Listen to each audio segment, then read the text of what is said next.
Let's get it. Tucker, first off, you are on mute, so that's the first thing that we got to say here.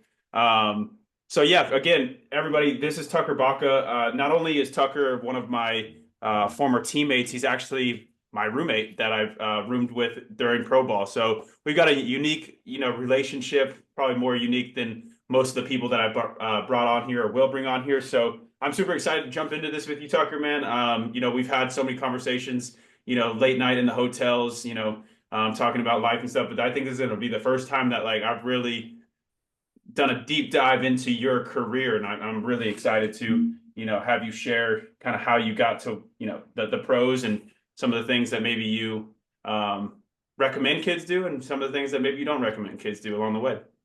Yeah, I appreciate you having me on.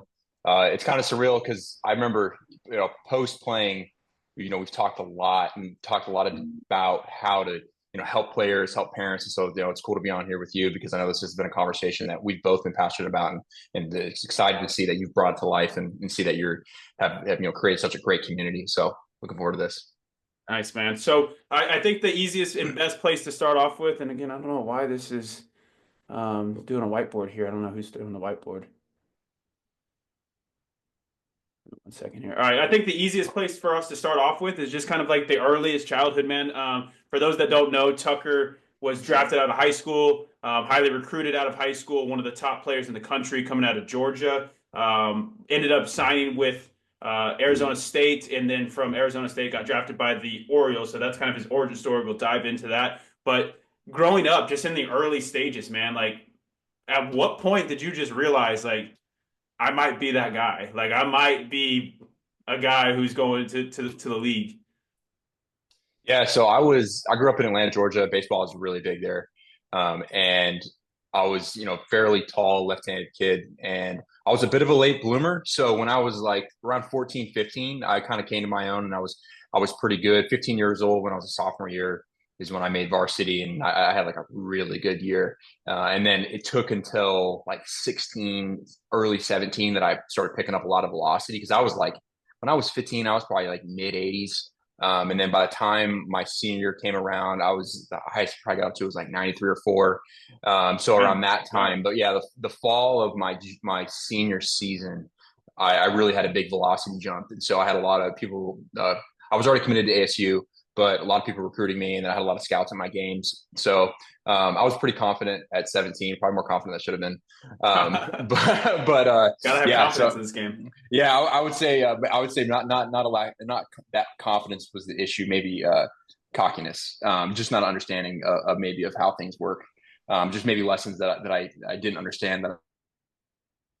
Um, but yeah, so I got recruited by pretty much all the schools, SEC, ACC, and I pretty early on I wanted to go to ASU, Arizona State. My dad went there. That was my dream school. It was my dream school for no reason other than I love Arizona, which I live there now. Yeah. And my dad went there just as a student, and so I just had an affinity for it. So when I was um, going into my junior year, I went to the ASU like camp there, whatever that every school puts on like their a couple day Yep. camp where you can go throw. So I went through really well. Got offered like a week later, early junior year, and so that was kind of it for me. I had my sights set on ASU, and then unfortunately, right before I went to ASU, going into my freshman year of college, the coaches got fired that summer. Mm. So the coaches that recruited me didn't coach me. So I had a big decision that summer. It was like I was like, do I go to ASU, or do I go to one of these schools that I could have played at in the SEC or ACC? And I was thinking about LSU was a big one that I really liked, and Florida State was another one. My advisor at the time had an in Florida State, so I like was really thinking hard about that, but ultimately decided no, I love ASU. I'm going to go give it a shot, and not a very well educated decision.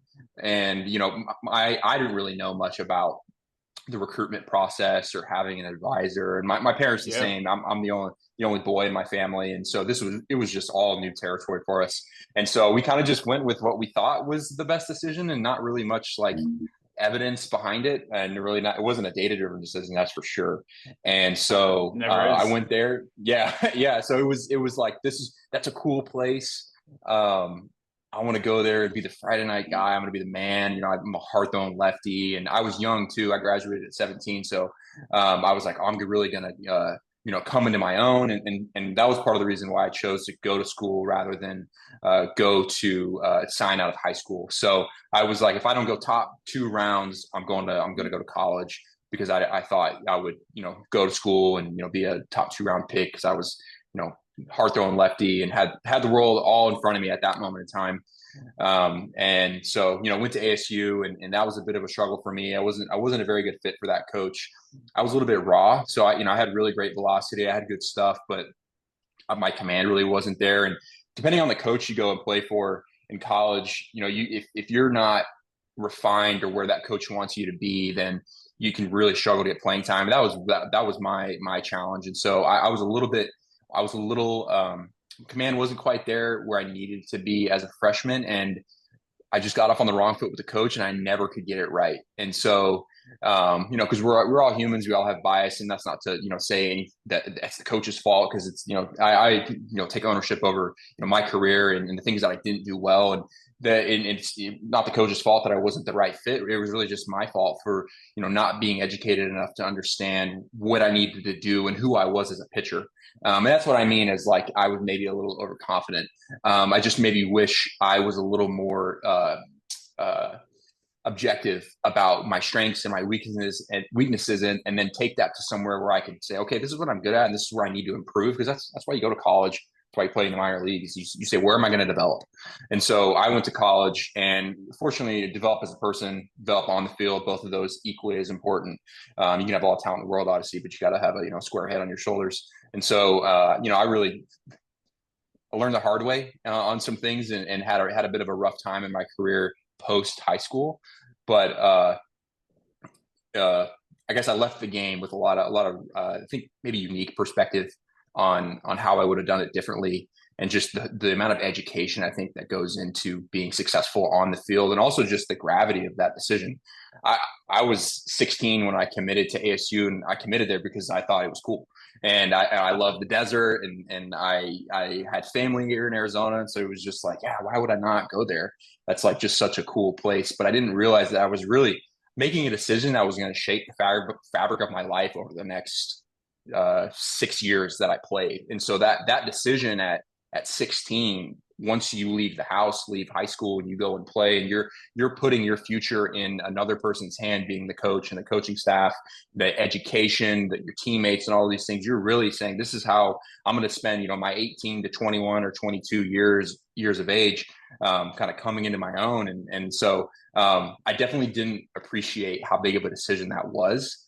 And I looking back, that would be the one thing that I would have changed about my career. But I said a lot of things, so I'll stop for a No, sec. man. I mean, you're just dropping a lot of value, man. I think it's really eye-opening to a lot of the kids probably who are going to listen to this, a lot of the parents that like, man, you had the entire college world eating out of your hands, and then you go to Arizona State where, quite honestly, a lot of these kids would love to get an offer from Arizona State, but here you are being like, well, maybe Arizona State wasn't the best school for me, man. Like maybe like I should have really put a lot more thought into it rather than just taking, this really shiny object and being like, this is what everybody wants, but maybe this isn't right for me.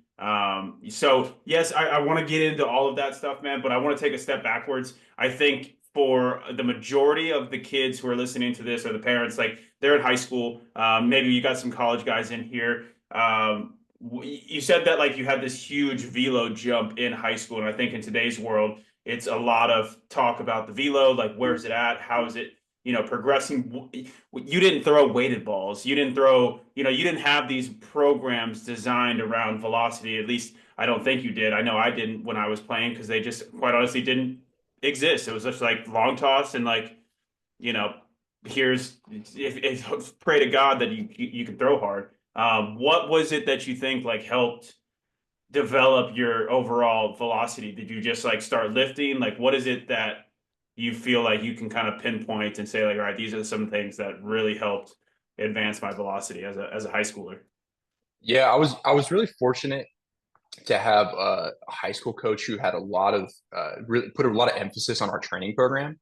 So I had a really good foundation physically for someone at that age. to where we were, we lifted heavy, we trained med ball, so we did a lot of explosive movements. And so I was always physically gifted in that regard, and I put a lot of energy into the physical aspects of it. And so I had all that. What held me back was I really had to learn to put my body in the right positions to move fast. And so there was just things mechanically and physically that really hindered me from being able to throw as fast as I probably should have and could have. And so it took a bit of time. It took me, finding the right coach that I was working with really to, start incorporating my lower half correctly, getting my arm on time, so that I could really get behind the ball and make quality pitches and enable my natural and physical gifts to be able to work for me. And so it was really a matter of learning how to control my body and have the proper mechanics, and then all the having that foundation and all the strength training, I know definitely paid itself off. And the fastest I've ever thrown has always been at my peak of feeling strong and really comfortable in my body. In times where I've really struggled, it's been where I felt like my lower half's frail, or I haven't invested in the physical part as much as I have the mechanical part. And so I think that step one is have that physical foundation of you have really strong lower half, strong core, prioritizing strength, and then obviously you got to be explosive. Pitching is an explosive movement, and then having the mechanics to actually utilize all that physical ability. Yeah, definitely. And so for 99.9% of us, we're never going to be highly recruited out of high school. Like that's just the way that the world works. I was not highly recruited. I was actually very under recruited. What is it like? Like what goes through the mind of a 15, 16-year-old kid's head when again, you've got LSU, South Carolina, I'm sure, ASU, Florida State, just sending you messages being like, bro, you want to come over here? Like, you want to win a national championship with us? No, come over here, win a national championship with us. Like, what is that like? It's a lot of hype, a lot of maybe I don't want to call it pressure, but expectation to perform a certain way. But I mean, it's obviously I was really really blessed with a lot of physical abilities at a young age to be able to have my pick of the litter on where I wanted to play, and so it just was a really unique and neat opportunity to be able to play at a high level at a young age and have so much opportunity. And I probably took for granted how challenging it is to play at that level. And we both ended up at the same place with very different routes. But one word I would say is that it's a little bit deceiving in that when you're that age, 16, 15 to 17, and you have all these people, all these coaches and scouts who are seen very important, and you put them on a pedestal because they're in a position of power, and you see them coaching in the World Series, College World Series, and it's very cool to see, oh, that could be me. I definitely I put more value into that than I probably should have on my development. And so I looked at that and was like, oh, I want to play somewhere that's really cool, and I get a cool logo on my jersey and what glove are they using, and I want to be cool compared to my peers, and I want to be considered a top prospect. And if you're recruited, if you're committed to somewhere that maybe isn't top D1, then I probably would have felt like, oh, I'm not as good. And I think I misplaced value on where on certain schools, and that it's great. All these programs are amazing, and Arizona State is amazing. All these, there's so many places you can go and develop if it's the right fit. So I keep going back to that, but for me, I know that it's easy to get caught up in big D1 or getting drafted out of high school. But what really matters is if you can cut all that out, is being able to develop and go play somewhere where you can get a bunch of innings and have a lot of impact and grow as a player and figure out who you are. Because I didn't have that. And I think that's what really held me back through the rest of my career. Is I just didn't have the innings under my belt that I could have if I would have went somewhere that was a better fit. And maybe it was a big school too. I'm not this. If you have that opportunity, I think it's amazing. Just for me, I didn't go somewhere that was really right for my development. And it really impacted the rest of my career because I was playing catch up from then on. Yeah. So, when most kids set out to play baseball, it has to go to these big schools. I don't think anybody, shout out to Lenore Ryan and Cisco University. I don't think anybody rolls up and just like, yo, I want to go there, which is where I went. I'm dreaming to go to Texas. I'm dreaming to go to, Arizona State and Florida State, and then you get these people knocking at your door. How do you get to the place that you're at mentally now when you're 16 or 17 years old? Like your parents are obviously seeing oh, Arizona's at our games, Arizona State's like you got to go there. They don't know any better that like you need to go to a place that needs you to develop and things like that. So like how do you instill that in parents out there or players to make that decision for themselves and have the realization that like, man, maybe I do need to take a step back and evaluate if this really good school, on paper is the best for me and my development. Right. Yeah, I think part of it's just evaluating those teams and looking at, if you're, say you're a pitcher, it's easy for me because I'm a pitcher, so it's easy for me to give an example. But if you're a left-handed pitcher and you see a coach and he really struggles with keeping pitchers healthy, that might be a great brand name, but maybe that's not a great place for you if you maybe struggle with health, or there's just certain things where you're like, there's this coach that, he pumps out great pitchers. Like think of like Vanderbilt a few years ago. It was like every guy, every right-handed pitcher they had, or left-handed even, was going top 3 rounds. And so you knew like that was a premium place for a pitcher to go and take their talents. And they had an established history of developing pitchers. And so I would say, whatever position you are, you can apply that and say, okay, where it gives me the opportunity to go and be very successful. And I would also say, if you're looking at a roster and you see that if you're a shortstop and they have a freshman, sophomore, junior at shortstop, and you want to come in as a freshman, then maybe you should prioritize somewhere where where the shortstop is leaving, or there's just a clearer path to playing. And that's not to say, hey, cop out and take the easy path, because it's all competitive. And if you want to play professional sports, you have to be innately competitive and tenacious every single day.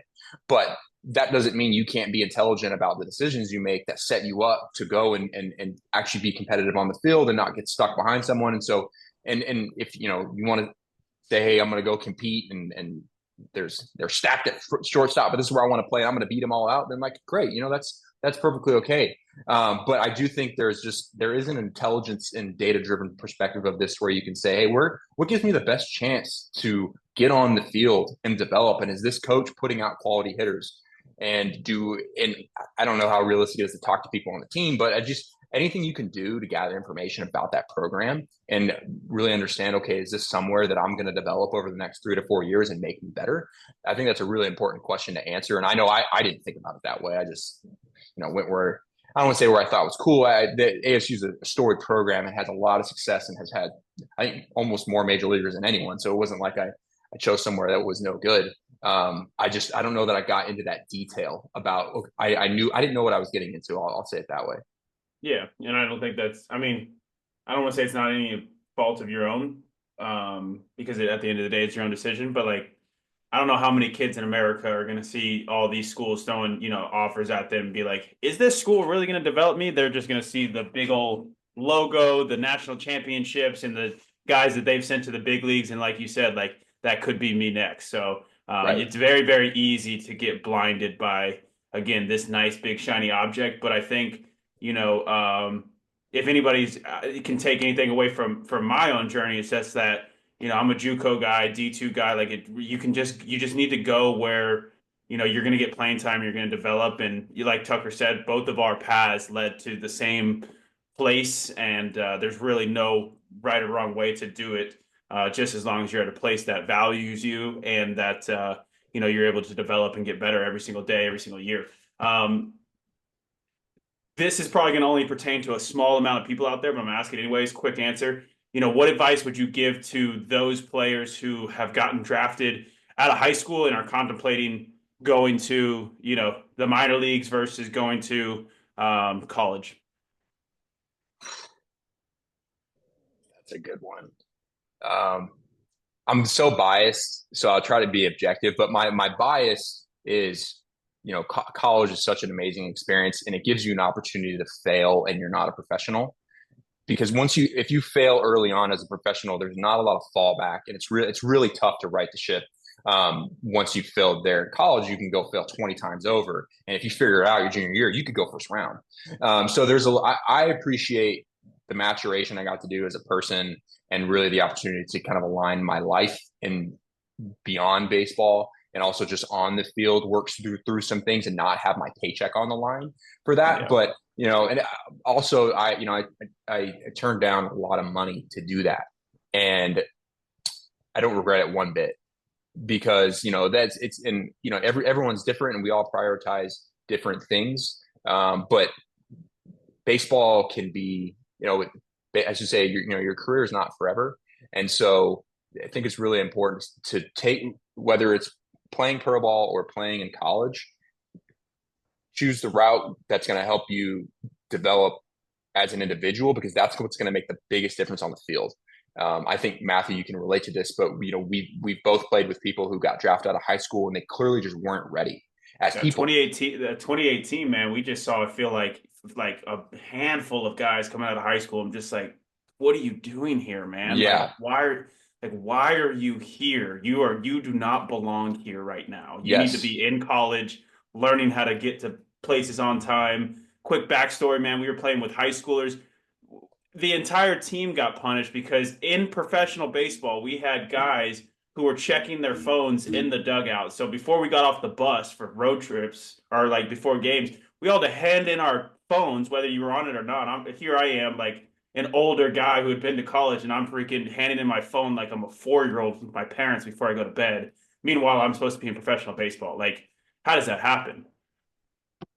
Like that's crazy to me. And it's Right. simply just because they weren't ready. They might have been physically ready to play baseball, like skill wise, maybe, but just like that maturity that college baseball can give you, and that time to develop as a person, as you were saying. Sorry to cut you off, but yeah, keep going.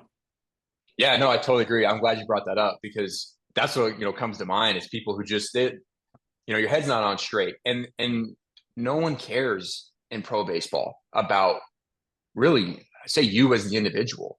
No one's going to sit down with you unless you got drafted really high and they put a lot of money into you. There's not a lot of people who are just going to, as a person, have your best interest and say, hey, this is how you need to get better.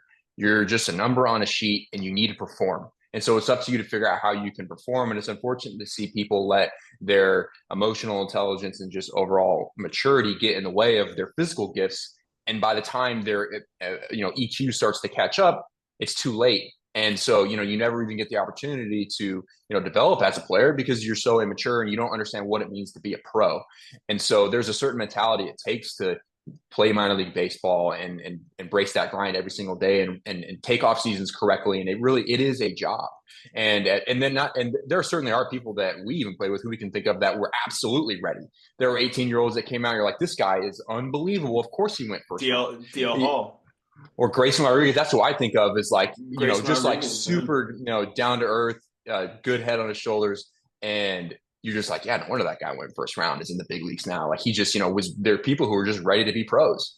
And there are people who just are not, which that's a really hard conversation to have. If a lot of people, you just want to go play pro ball and be a pro athlete. But sometimes it makes a lot more sense to go develop as a person and allow yourself the opportunity to fail and learn from it and be better from it. Yep. So you signed with Arizona State, and you kind of mentioned that, like, that wasn't maybe the best place for you. Walk us through, day one on campus, and like what your time was like there, and then kind of the journey that it took you to get from this highly touted high school prospect to the setbacks that came with college. Whether you're the best player in the world or you're a guy fighting for your life, there's always going to be like trials and tribulations once you get into college baseball, because it's just, no matter what level you're at, there's just dudes everywhere. So walk us through what that was like in that experience. Yeah, I really struggled to stay healthy at ASU, and like I say, I wasn't a good fit for that coach. Both as an individual and on the field, I just wasn't a good fit. He wasn't the guy who recruited me, and so just hindsight, that was probably the big mistake I made.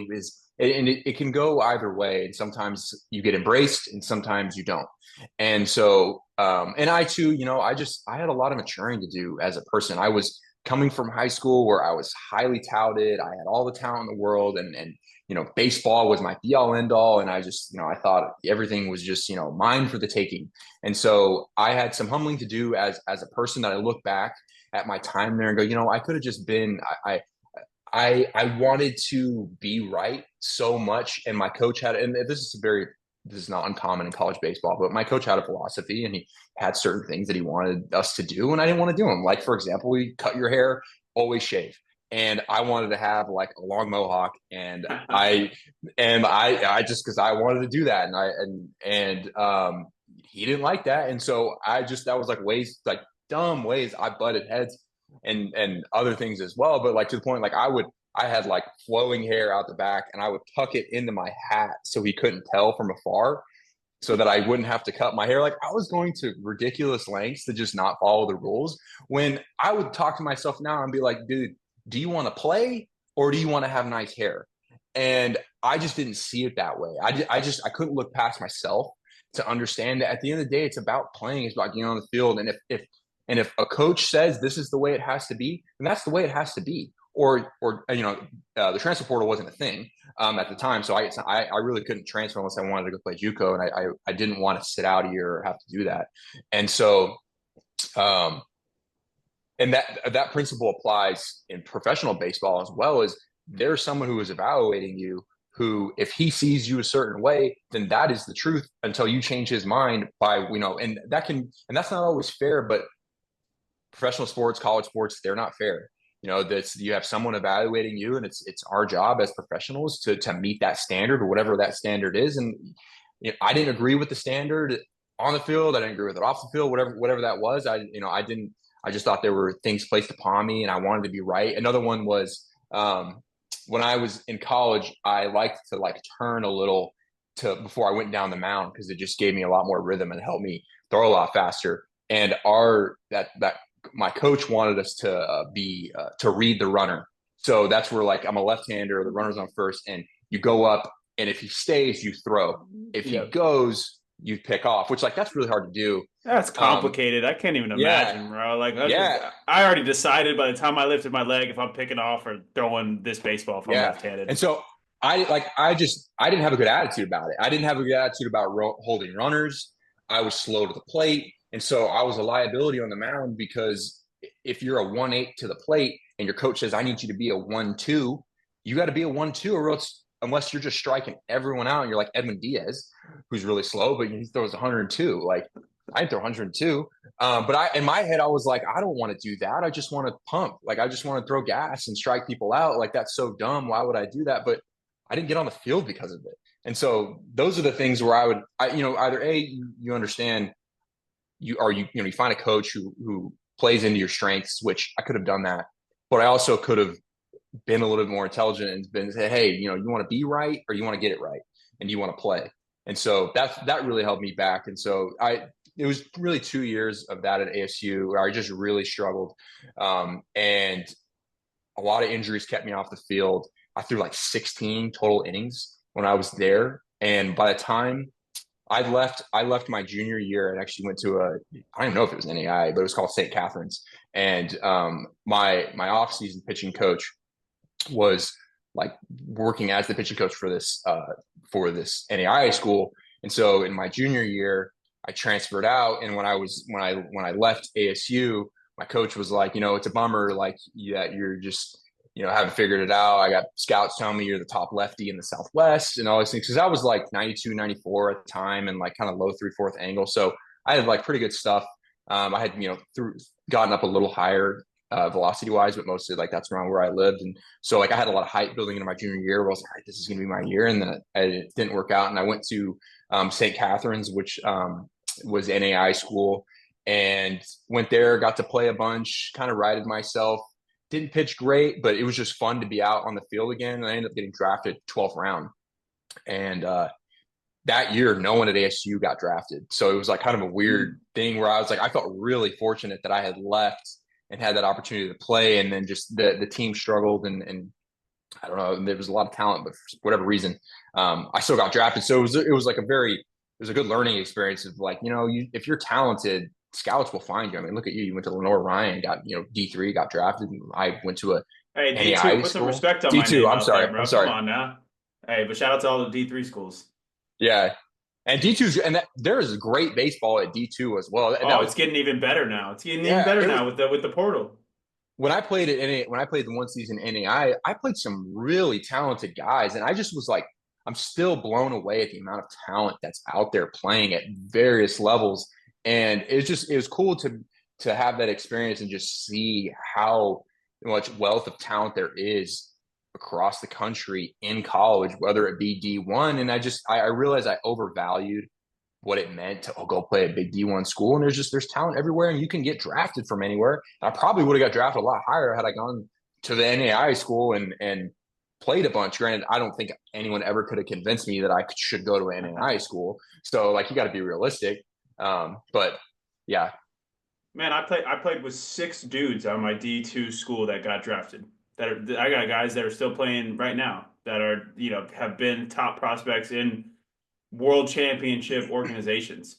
Yeah, there's talent everywhere. I've played against dudes who have, who are in the big leagues now coming out of my junior college. I played with like 5 or 6 dudes who got drafted, and then my D2 school, I played with like another 6 dudes who got drafted, and then we just played against a bunch of dudes who got drafted. So like again, there's talent to be had everywhere. I guess this is a question for like high school, college, and professional baseball. Like when you look across the landscape of dudes that you played with, excluding me, um, what is it about guys that you can look at a guy and be like, all right, dude, this guy is going places, whether he's got talent or not. Like, what separates somebody from having the talent and making it to the big leagues, like you've seen, and separating guys who have the talent who are never going to make it? Whether it's making it out of high school to get to college, college to get to the pros, or getting from minor leagues to the big leagues. Like, what is it that you've seen across the board? yeah. So I'll start with there's a select few people who just are unbelievably good at baseball who never have to work for it. And not like lazy ass people, but it's just they roll out of bed and they're just better than everyone else. That is few and far between, but that exists, and you do see that. I'm sure you can think of that And as you have well. to, Where there's people, and people have to realize that. You have to notice that and be okay. And you have to be okay with that. You have to be okay right? with that. Grayson Rodriguez, and we'll use Grayson just because he's a guy that was drafted with us. Was fortunate enough to play a couple of seasons with him. You have to be okay with that. This 18-year-old kid throws 100 miles an hour, even though you're working every day at the age of 25 to get anywhere close to that. And you have to be okay with the fact that like kids can just like, I don't know how to throw a changeup. Here's how you hold a changeup. Then they've got the nastiest changeup on the team, even though you've been working day and night on your pitch. Like you got to be okay with that, or else you're just gonna crumble in this sport. And there's also people who are like out of shape, don't work on their game, pull up to spring training, and you're like, I outworked that guy. I have put so much more into my career and my body, and then they just throw 3 miles an hour faster than you or whatever. And you're just like, and that's just the game. Like people just part of it. It's a physical sport, and for whatever reason, some people just like have that ability. But to answer your question, there is a professionalism you have to really have longevity in the game and longevity in your career post baseball because everything you do each and every day is shaping your performance on the field, your performance off the field, and every facet of your life. And so the people that you play with and you go, okay, this guy, like he gets it. He's if he doesn't make it to the bigs, it's just because, what maybe physical limitation or all of the things that have to go right in order to get to the big leagues. But there are people you meet and you know what, even if he doesn't make it, he's gonna be successful at what he does. And that's the group of people you want to fall into when you play, is having that professionalism each and every day and taking every single day like it's your last on the field. Don't take it for granted. Whatever workouts you have today, get those workouts in. Live like there's no tomorrow. Take everything so serious. You're on time. You when you show up to throw, everything is intentional. And if you have that intention off the field, you have it on the field. But if you don't have it off the field, don't expect to just turn it on the field, because like that really doesn't exist. Yeah, I think Roy Williams, the coach for UNC basketball, talked about the only guy he knew that could literally turn it on and off, and it was Michael Jordan. And I doubt that there's very many Michael Jordans walking around this earth. So it has to kind of always be on. It's not, again, something that you're just like, one day I'm going to just turn it on and I'm going to figure it out. It's like, no, you have to build upon that every single day. What are some like things that kids in high school can start to work on? Obviously, they're not going to be as diligent as a professional baseball player, in their career right now. But what are some things that if you could go back and talk to, high school Tucker and just say like, hey man, start doing this, start doing that a little bit more. Hey, start paying attention a little bit more over here and stop paying attention to this. Like what some advice you would give there just to become a professional?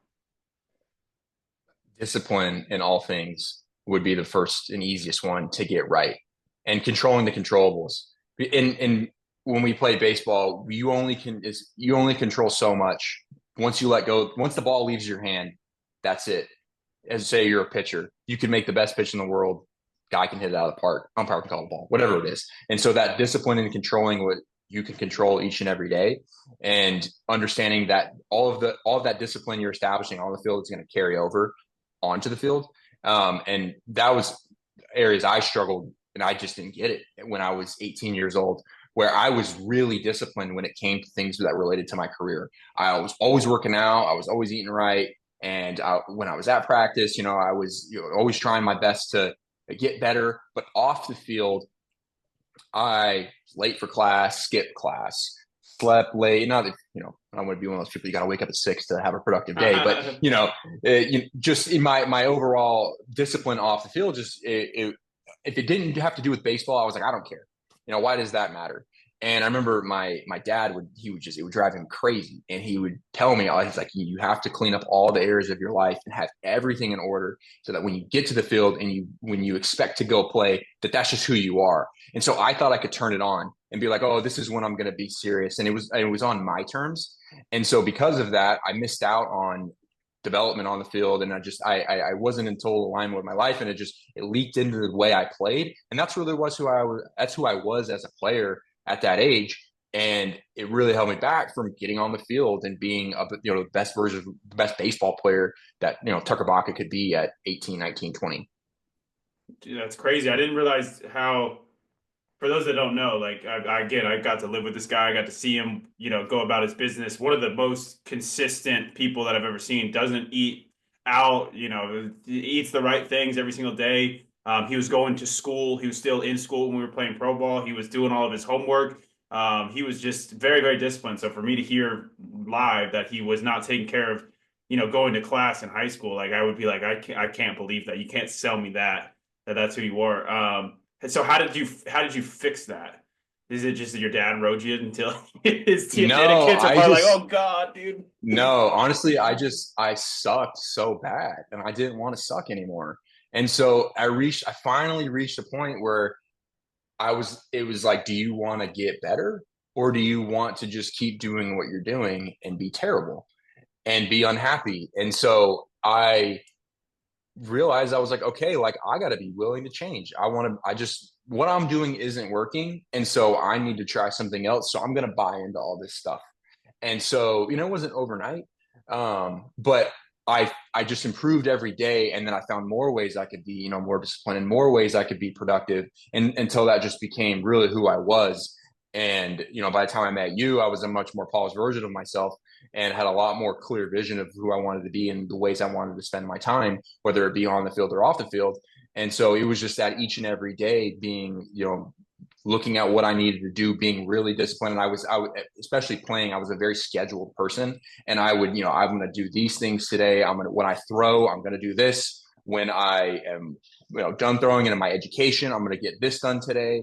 And so I just had like a contract with myself of like, these are the things I'm going to get done today, and these have to get done. And there wasn't a lot of thinking that went along to it. It was just like, this is what I want to do. This is what I have to do, and I'm going to do it. And then if you do that over years, all of a sudden, you really develop. And so, it's the, law of aggregate returns, where you just, are compounding returns and aggregate, but, you just keep compounding that day after day after day until you look back 3 years and you're like, wow, look what I've done.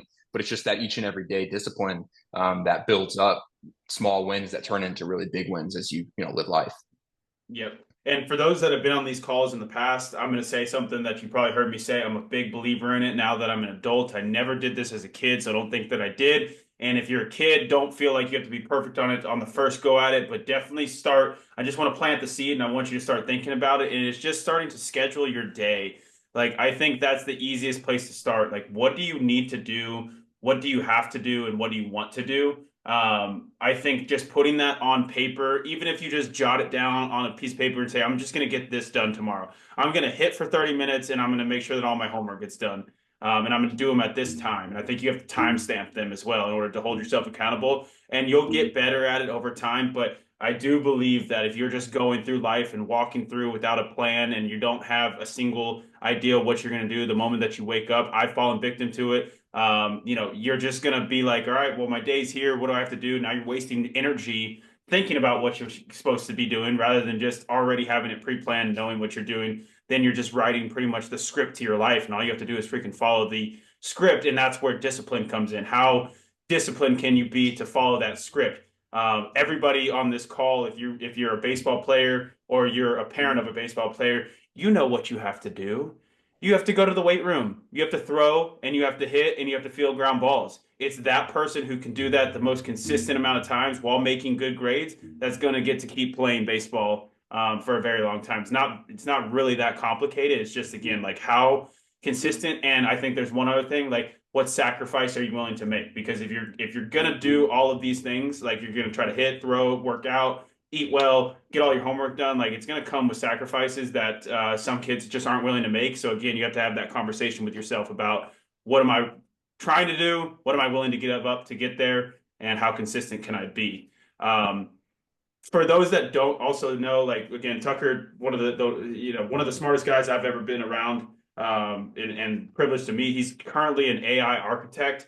I'm going to give him the opportunity to just talk for a couple of minutes about one of the really cool projects that he's building on right now. I've been fortunate enough to be a part of it, helping him throughout the process and development of his new program. But again, it's really cool, and I just want him to be able to speak on it before we get into the live question and answers. So take it away here, Cool. Tucker.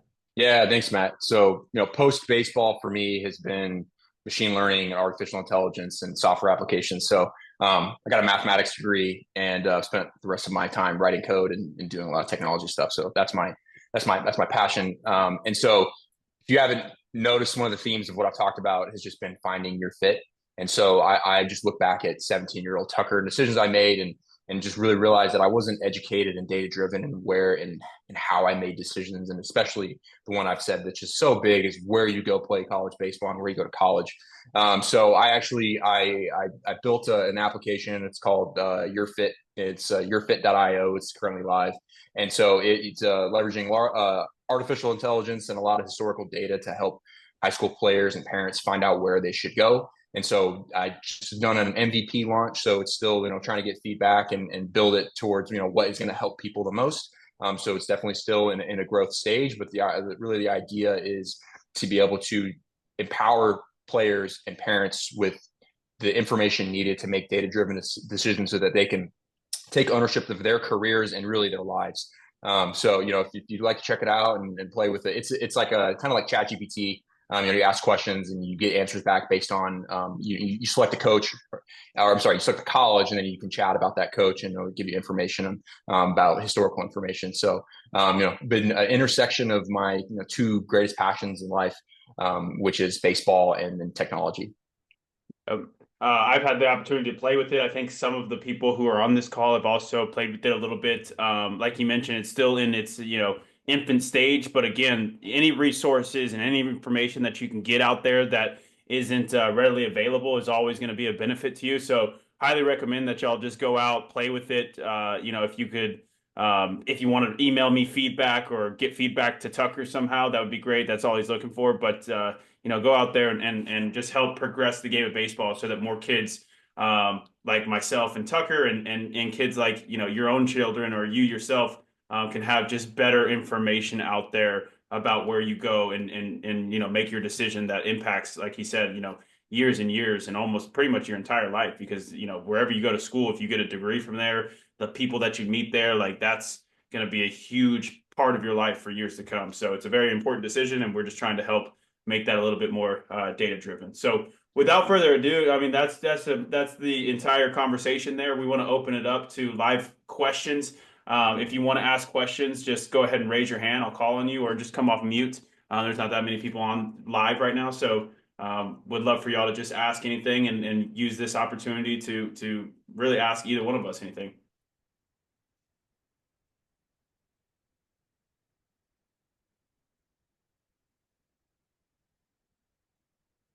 Always takes a couple seconds. Somebody will jump in there, maybe. Let's see here. What is the name of the app? It's yourfit.io is the site. I just sent it. Go.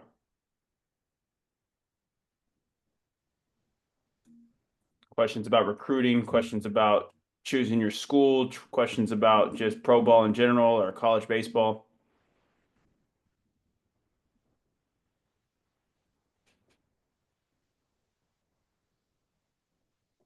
Love it. Guess nothing. All right, everybody's got a scholarship. Everybody's going freaking D1. Everybody's making it to the pros. I think they all got it figured out.